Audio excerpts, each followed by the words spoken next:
Salut les amis, bienvenue dans la cabine d'essayage du net consacrée aux arts martiaux. Aujourd'hui, on va tester le tout nouveau Tokaido Kata Master Tokyo. On va l'analyser, on va le comparer, on va le mesurer, on va découvrir cette Rolls-Royce des katas de compétition. Générique.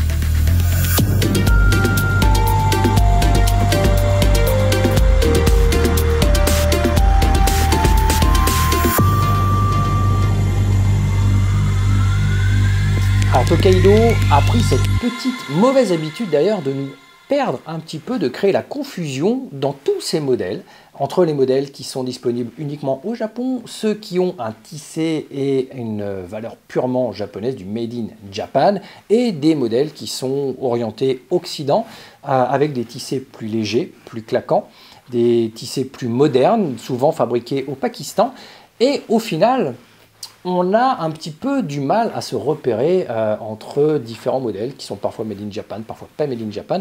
Celui-ci crée une confusion peut-être encore plus grande parce qu'il se situe à la croisée des chemins. Le Tokaido Kata Master Tokyo est aujourd'hui la Rolls-Royce de chez Tokaido, vendu des fortunes.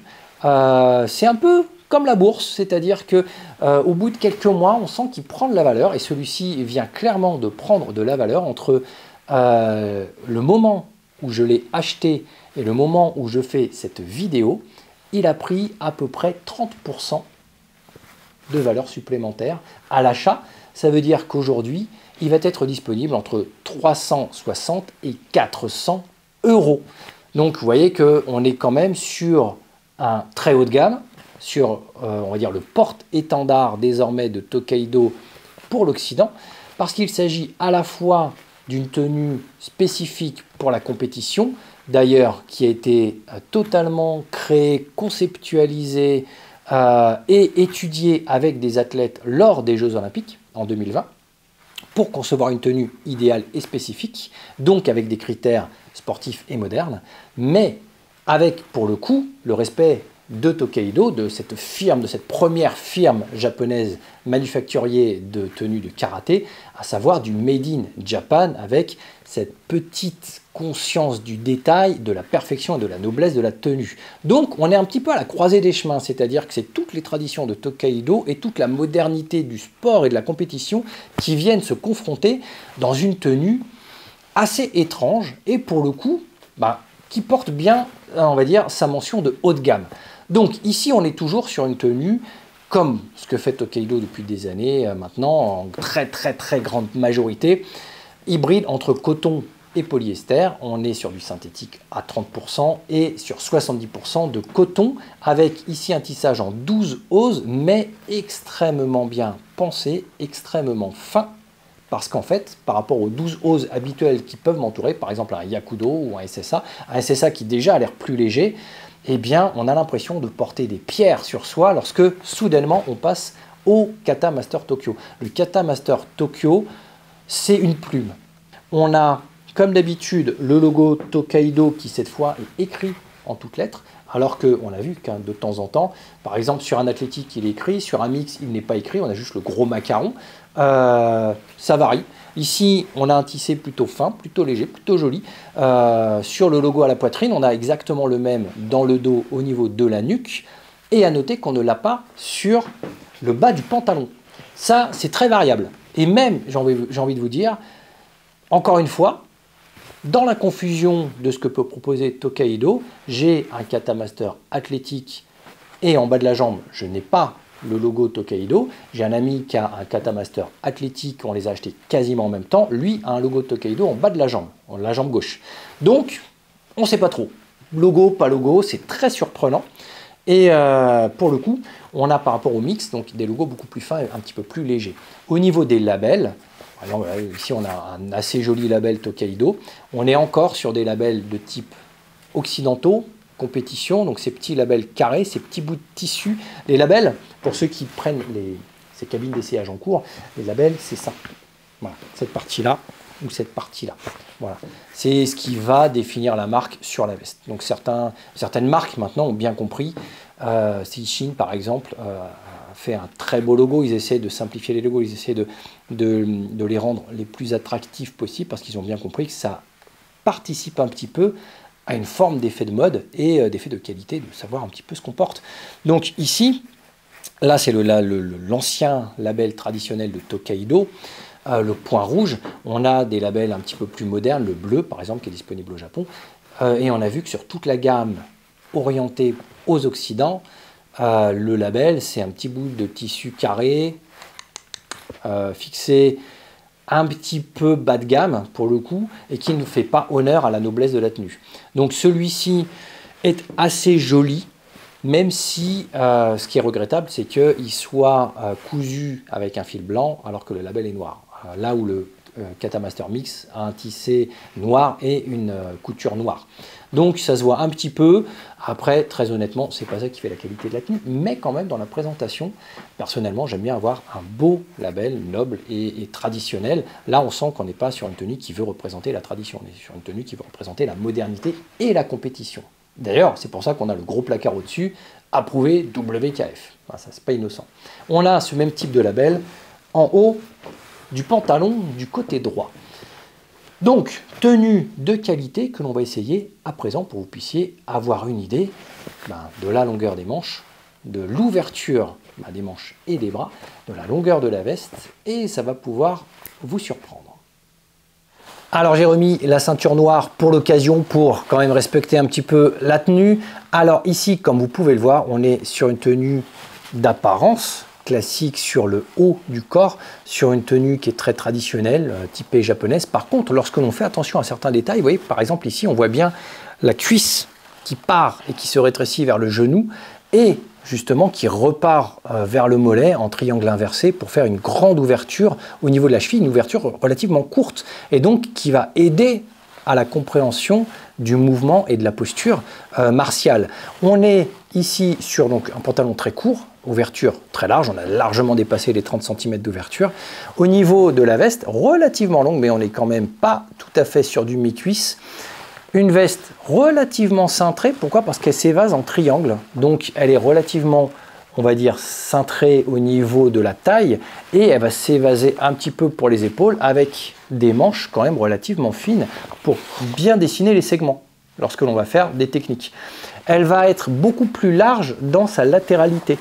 Ici, vous voyez, le dos, il n'est pas serré. On a vraiment de l'espace qui fait que, en fait, on va la sentir un petit peu à certains endroits. On va sentir le contact de la veste. Le reste, on a l'impression d'avoir une sorte de coque, de carapace, dans lequel on est nu. C'est très étrange au niveau du corps, au niveau du buste en tout cas.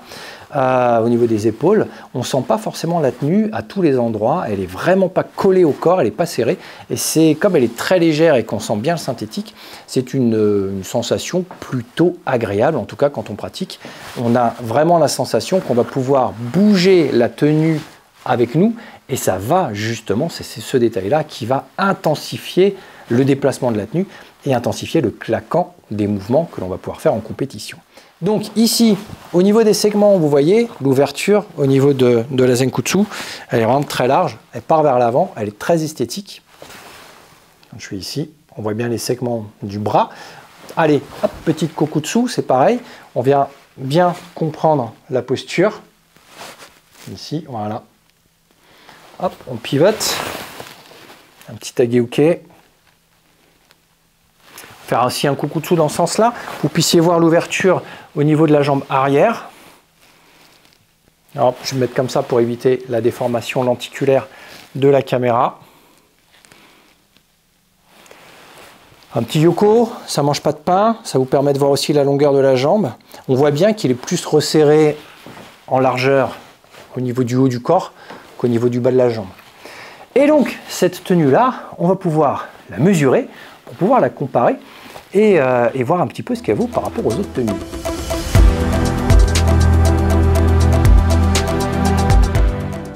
Alors, on retrouve ici en jaune notre Master Tokyo face à la référence institutionnelle de chez Tokaido, le Yakudo modèle haut de gamme. On a l'impression que les pantalons font la même taille, or le Master Tokyo se porte beaucoup plus haut sur le ventre et donc est beaucoup plus court au niveau des jambes car il est équipé de ce nouveau système révolutionnaire de lassage taille haute. On va également pouvoir le comparer à son concurrent okinawanais, le Shoreido New Wave 3. Qui, lui, pour le coup, est quand même beaucoup plus grand, alors que la taille est un petit peu plus petite, c'est un 180. On va également le comparer avec son petit frère, le Tokaido Kata Master Mix, avec lequel il partage une particularité très bizarre que je vais vous dévoiler tout de suite. Alors ce serait impossible de conclure ce test sans vous parler d'un élément majeur assez étonnant, surprenant, étrange, appelez-le comme vous voulez, c'est l'entrejambe de ce pantalon Kata Master Tokyo qui en fait reprend la fameuse idée que Tokaido a eue sur mettre un filet, une sorte de petite toile ici très légère, comme sur le Karaté Mix. Voilà. Donc on a ici, on peut le voir, hein, si je m'approche, vous voyez la main, on n'est pas du tout sur une toile de kimono sur l'entrejambe. Le kimono, vous voyez, hein, il s'arrête là, il reprend là, et entre les deux, en fait, sur l'entrejambe, on a ici une ouverture toilée, voilà, qui est à la limite d'être translucide. Celle-ci l'est un petit peu moins, j'ai l'impression, que sur le Karaté Mix, mais c'est très très surprenant. On en avait parlé un petit peu justement lorsque j'ai contacté le responsable de Tokaido. Et bon, bah, visiblement, c'est pour aider à l'évacuation de la transpiration, ce genre de choses. Donc, l'idée est saluable. Par contre, c'est vrai qu'il n'en fait mention nulle part sur le site internet, sur les sites internet qui vendent ce Kata Master Tokyo. Et puis, la sensation, enfin, sur le coup, quand on déballe, c'est une petite surprise, car il y a un côté quand même, je trouve, un petit peu impudique à avoir une toile comme ça au niveau de l'entrejambe et non pas vraiment une toile de kimono classique. Donc voilà, c'est un point de détail très particulier qui peut satisfaire ceux qui pensent transpirer beaucoup et qui disent bah, finalement c'est plutôt une bonne idée. Et dans ces cas-là, pourquoi ne pas l'adapter, pourquoi pas aux aisselles, hein, faire un petit losange de tissu pour aider à l'évacuation de la transpiration et pour combattre aussi le côté jaunissement de la tenue. Mais bon, en même temps, moi ça m'a surpris beaucoup déjà sur l'ouverture du Karaté Mix, mais encore plus de voir que sur un kimono très haut de gamme comme ça, bah, c'est un petit peu étrange d'avoir une toile qui, alors certes, fait très moderne, très compétition, très occidentale, mais justement, on s'éloigne un peu de cette espèce de tradition de chez Tokaido de faire des toiles et des tenues un petit peu traditionnelles et on va dire un petit peu classiques. Donc voilà, c'est à prendre en compte. Pour conclure maintenant pour cette tenue, on va donc afficher les critères qu'on rentre dans notre base de données. Il s'agit d'une tenue qui est plutôt bien ajustée lorsque vous prenez votre taille, donc ça c'est important. Il s'agit clairement d'une tenue de compétition. Voilà. On est quand même sur, certes, un tissage noble et moderne, mais c'est une tenue de compétition.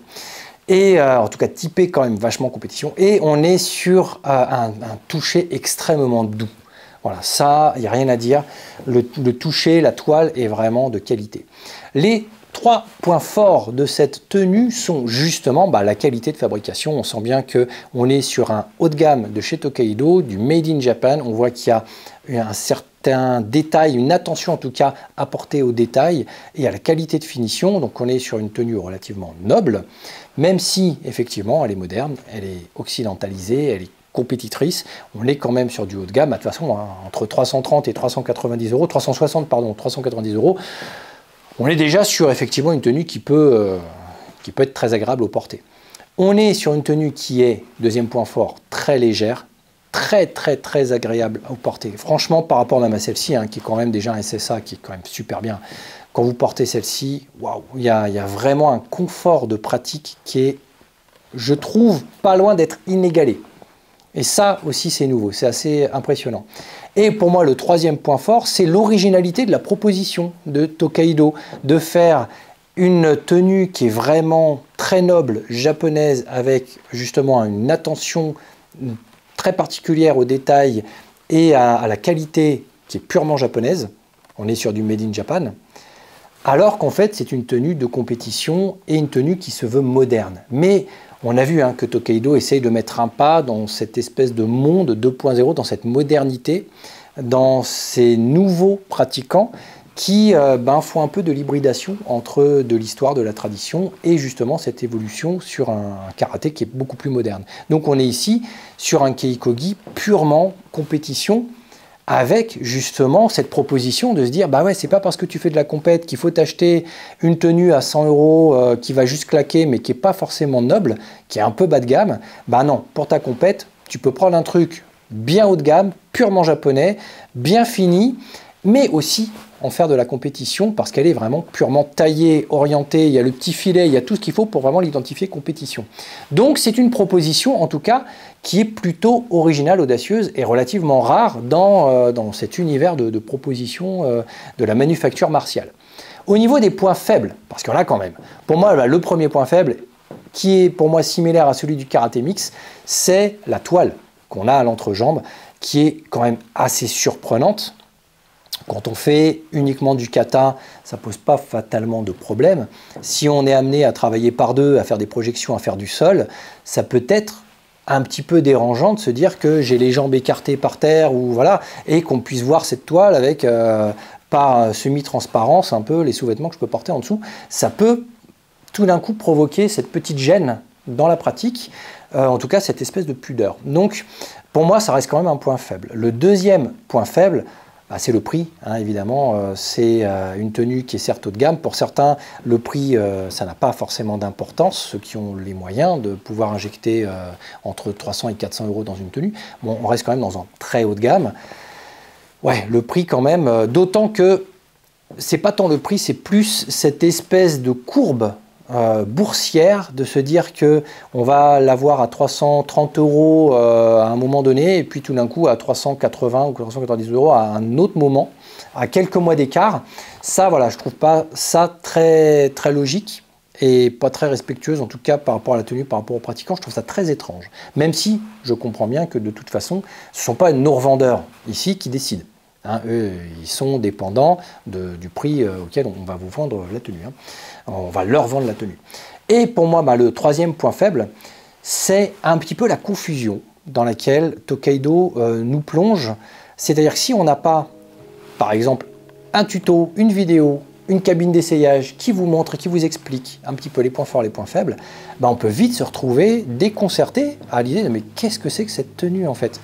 On a le prix et on a le Made in Japan d'une tenue traditionnelle Tokaido classique. Et en fait, quand on le reçoit, on a l'impression d'avoir un Adidas sportif. C'est très étrange. À l'ouverture, on se dit, waouh, c'est étrange. Si j'avais pas pu tester des choses, moi qui est habitué au SSA ou au TSA de chez Tokaido, à ce prix-là, en tout cas, je me suis dit, waouh, c'est incroyable. La différence, c'est le jour et la nuit. Il y a un contraste qui est assez vraiment déroutant. Donc, il faut vraiment comprendre l'approche commerciale et l'approche de manufacture qu'a voulu faire Tokaido à travers cette tenue pour pouvoir en apprécier les qualités. Mais de prime abord, effectivement, la confusion, elle est totale parce qu'on est sur une tenue qui est très occidentalisée, comme les karaté mix ou les athlétiques qui sont pakistanais, là où justement on a un prix et une manufacture finalement de qualité qui est très made in Japan. Donc voilà, la confusion elle existe et pour moi ça mériterait peut-être un éclaircissement un petit peu plus pointu de la part de l'équipementier. Voilà, on a fait le tour de ce nouveau Tokaido Kata Master Tokyo qui prend la relève du Kata Master Pro qui ne sera plus fabriqué par la marque du tout, il sera plus disponible. Donc le Pro tire sa référence. Et désormais, c'est le Kata Master Tokyo que vous pouvez retrouver sur beaucoup de sites et notamment sur le revendeur officiel karategi.fr. Encore une fois, toutes ces vidéos-là ne sont ni sponsorisées, ni en accord, en relation pour faire de la vente sur une quelconque, on va dire, plateforme de vente, ni même les miennes d'ailleurs. Et c'est absolument pas non plus pour vendre une marque plus qu'une autre, c'est pour ça qu'on fait un petit peu l'approche de différentes marques chez Sholeido, chez Tokaido. Voilà, le but c'est d'avoir juste une explication globale entre nous et absolument pas prenez une marque ou descendre une autre marque ou prenez un site en disant voilà, faut acheter ici, faut acheter là, vous achetez ce que vous voulez où vous voulez.